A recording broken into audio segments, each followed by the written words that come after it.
حي على الفلاح.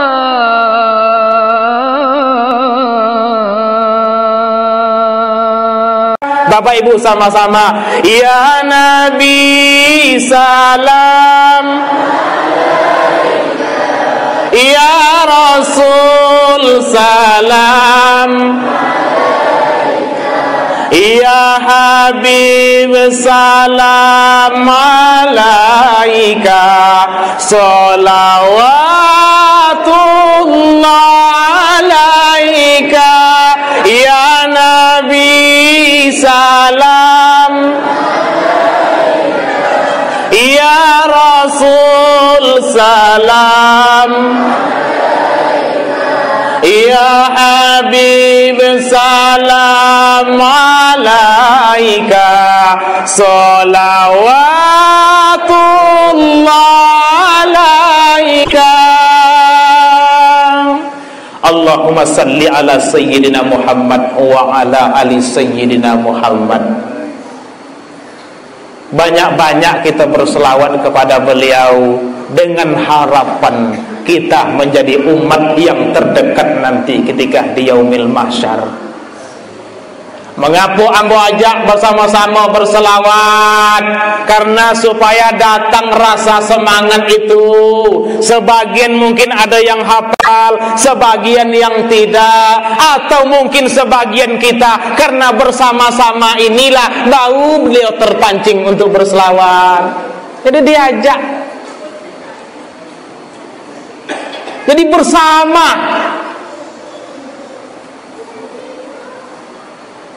Kadang tak hafal, kadang kalau soal-soal tak semangat.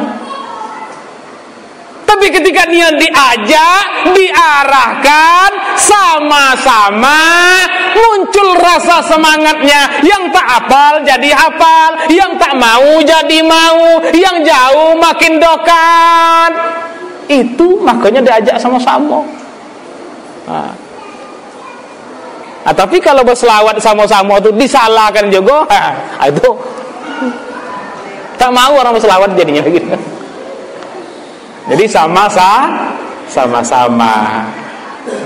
Jadi Bapak Ibu yang saya muliakan, alhamdulillah rabbil alamin, kita memperingati maulidnya Nabi besar Muhammad sallallahu alaihi wasallam.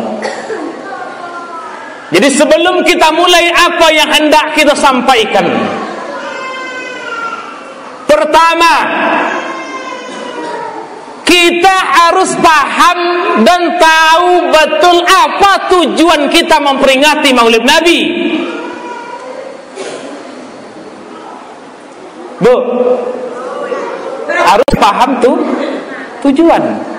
Jadi kata Bapak Imam tadi sudah dibahas, kita harus paham betul tujuan Maulid Nabi. Sekurang-kurangnya untuk level-level kita ini memperingati Maulid Nabi itu pada intinya apa? Kita ingin lagi tahu tentang sejarah Nabi yang dulu dalam kehidupan sehari-hari kita tak sekolah, kita tak baca buku, kita tak bisa baca kitab, kita tak pergi belajar ke sana, kita tak pergi belajar kemari, kita hanya tahu menakik, kita hanya tahu mendodos, membaca tak bisa. Kemana kita mencari ilmu?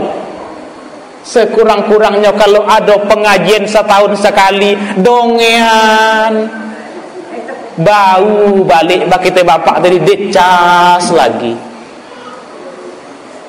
Itu untuk apa? Untuk pengetahuan, mengingatkan kepada kita kembali itu dalam rangka Maulid Nabi itu, bukan yang lain-lain.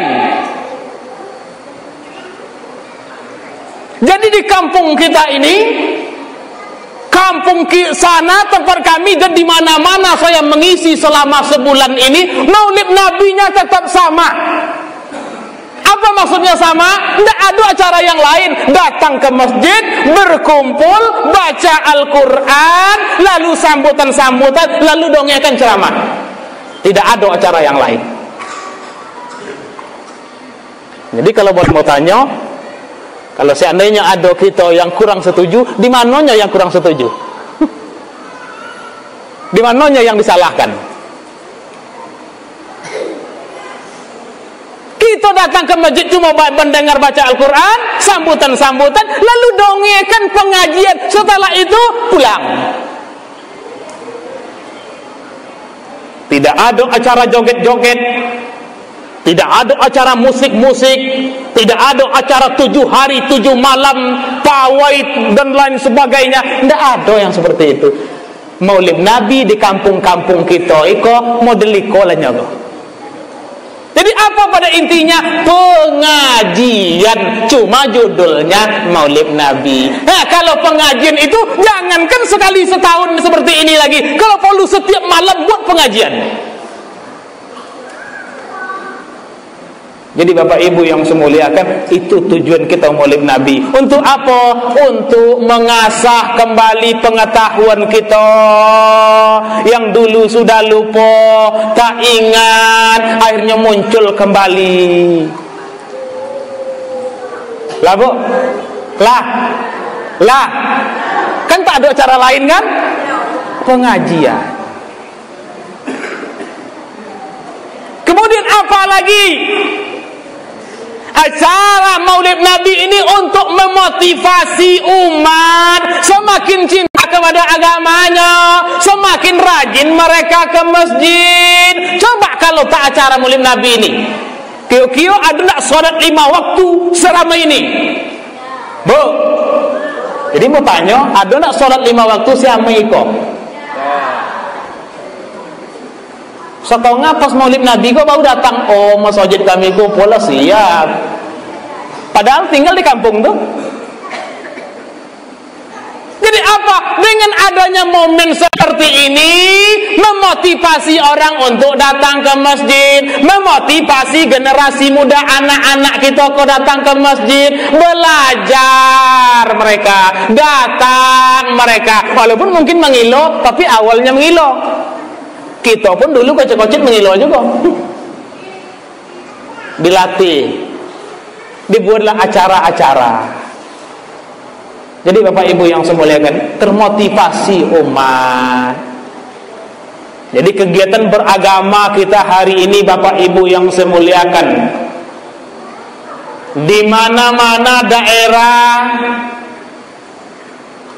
di mana-mana tempat, agama ini sudah jauh daripada penghayatan orang. Jauh kita daripada pengamalan agama ini. Banyaknya apa? Godaan dunia.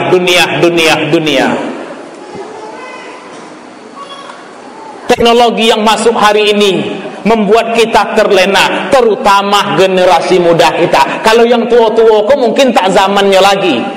Kalaupun ada memegang iko untuk nelpon lagi gunung. Tetapi yang paling berbahaya itu apa? Ini generasi kita yang kocit-kocit ini. Mereka kalau tak dipancing, tak dimotivasi, tak diarahkan kegiatan-kegiatan agama, makin hari agama itu semakin hilang di tengah-tengah kehidupan kita. Jadi kegiatan beragama itu sudah mulai hilang. Orang tak meresapi lagi. Lah Bu? Lah, itu satu. Dunia ini yang mengarahkan. Yang kedua apa? Membuat orang tak termotivasi dengan agama lagi. Kita sudah jarang untuk merenungi diri, jarang untuk muhasabah diri. Kalau jarang merenung, jarang muhasabah diri, itu hati itu tak hidup. Bu, kalau jangan kita memonong dalam hidup iko, monong apa maksudnya? Memonongi hakikat kehidupan iko. Dari mana ambo, untuk apa ambo, dan kemana ambo sesudah iko. Coba banyak-banyak merenung itu. Hidup hati depannya. Yang semayang sogan menjadi rajin, yang ke masjid buat langkah kaki, tapi kalau banyak merenung semakin ringan langkah kaki ke masjid. Jadi banyak-banyak merenung. Hidup di dunia harus waspada, banyak godaan setiap hari. hidup di dunia harus waspada. Banyak godaan setiap hari, mengejar dunia semata-mata, bagai mengejar rusa berlari. Mengejar dunia semata-mata, bagai mengejar rusa berlari. Dunia ini adalah laksana meminum air yang asin rasa. Dunia ini hanyalah laksana meminum air yang asin rasa. Tambah diteguh, tambah merana, disiksa haus sepanjang masa, disiksa haus sepanjang masa. Lah bu, lah begitu teh dunia itu. Makin dikejar, makin jauh dia meninggalkan kita. Makin didapat, makin kita tersiksa dengan kehausan. Jadi kalau dapat, bukannya kita senang, mencari yang lain, kita semakin tersiksa. Maka bagaimana caranya? Banyak-banyak renungi diri. Dunia bukan tujuan, dunia hanyalah tempat sementara. Ngantuk? Sasaran akhir daripada ajaran Nabi kita itu akhlak. Jadi salat yang kita kerjakan, puasa yang kita kerjakan, zikir yang kita kerjakan, ilmu yang kita tuntut, baik ilmu tauhid, ilmu syariat, ilmu fikih, ilmu tafsir, ilmu tasawuf, semua yang kita pelajari itu muaranya kepada akhlak. Salat, haji, baca Al-Quran, zikir, sedekah dan lain sebagainya, muaranya kepada akhlak. Ujung-ujungnya kepada akhlak kita. Tengok itu hasil. Kalau ternyata dia salat, kalau ternyata dia puasa, dia rajin zikirnya, dia mantap baca Al-Qurannya, salat sunatnya tidak pernah tinggal, salat wajibnya selalu dijaga berjamaah, tapi akhlaknya tak terpuji, maka kojoinyo tadi belum mendapatkan buah. Lah bu, kalau dia menuntut ilmu, tuntut ilmu ini, tuntut ilmu ini, tuntut ilmu tasawuf, tuntut ilmu tauhid, tuntut ilmu syariat, tuntut ilmu fikih, ilmu tasawuf dan lain sebagainya, semua ilmu dituntutnya. Tengok akhlaknya berubah atau tidak. Kalau ternyata akhlakul karimahnya belum berubah, belum menjadi orang baik, masih menyakiti tangga, masih menyakiti orang lain, belum memberikan manfaat bagi orang yang sekitarnya, maka ilmu yang dituntutnya belum mendapatkan buah. Menanam sudah berbuah belum. Jadi akhlak sasaran akhir daripada Nabi kita Muhammad SAW. Jadi bapak ibu yang semuliakan, itu gunanya. Mengapa iblis laknatullah yang gelarnya dulu adalah seorang hamba Allah yang hampir dengan Allah, iblis itu taat beribadah, iblis itu punya ilmu yang tinggi, mengapa pada akhirnya menjadi laknatullah? Bu, mengapa iblis itu menjadi laknatullah? Padahal iblis itu yang paling hampir dekat dengan Allah, punya ilmu yang tinggi. Kenapa pada akhirnya dilaknat oleh Allah? Karena iblis tak punya akhlak terhadap sesamanya, terhadap Allah Subhanahu wa ta'ala. Dia punya ilmu tapi sombong, dia punya pengetahuan tinggi ibadahnya tapi sombong, merasa angkuh, akhirnya apa? Menjadi laknatullah. Apa yang dikatakan oleh iblis? Ana khairum minhu khalaqatani min nar wa khalaqatahu min tin. Ketika diperintahkan oleh Allah, wahai iblis, beri penghormatan kepada Adam, tapi apa kata iblis? Tidak mau saya, ya Allah, saya tak mau memberikan penghormatan kepada Adam. Kenapa? Khalaqatani min nar wa khalaqatahu min tin. Aku engkau ciptakan dari api, sementara Adam itu engkau ciptakan dari tanah. Saya tak mau sujud. Sombong dia, angkuh dia, takabur dia. Maka ini sifat iblis. Pada akhirnya ilmunya, pada akhirnya ibadahnya tak berguna, pada akhirnya menjadi laknatullah. Kenapa? Tidak punya akhlakul karimah. Jadi yang dididik oleh Nabi apa? Akhlak.